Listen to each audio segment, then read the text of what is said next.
नमस्कार. आजचा दिवस खूप खास आहे कारण आज गुढीपाडवा आहे. म्हणजेच मराठी नवीन वर्षाची सुरुवात. नवीन आशा, नवीन स्वप्न.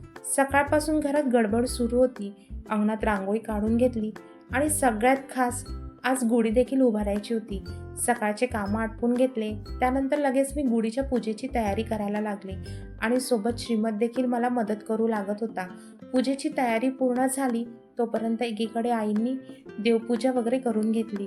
त्यानंतर मी देखील लगेच तयार झाले आणि आईनी, मी आणि श्रीमतने मिळून गुढी उभारली आणि गुढीची पूजा वगैरे केली. यावर्षी हे बाहेरगावी गेले होते, त्यामुळे आम्ही तिघांनी मिळून गुढीची पूजा केली. आता श्रीमतला पण थोडंफार कळायला लागलं आहे, त्यामुळे त्यांनी पण खूप छान पूजा केली. पूजा वगैरे आटोपल्यानंतर मी वळाले स्वयंपाकाकडे.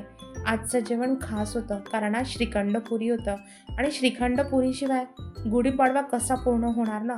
त्यानंतर मी देवाला नैवेद्य वगैरे दाखवला आणि संध्याकाळी मी गेले देवळामध्ये. छान दर्शन वगैरे घेतले. त्यानंतर आरती वगैरे झाली. तर असा होता माझा नवीन वर्षाचा पहिला दिवस. व्हिडिओ आवडल्यास लाईक करा, शेअर करा आणि चॅनलवर नवीन असाल तर सबस्क्राईब करायला विसरू नका. बाय. नवीन वर्षाच्या तुम्हाला सगळ्यांना खूप खूप शुभेच्छा.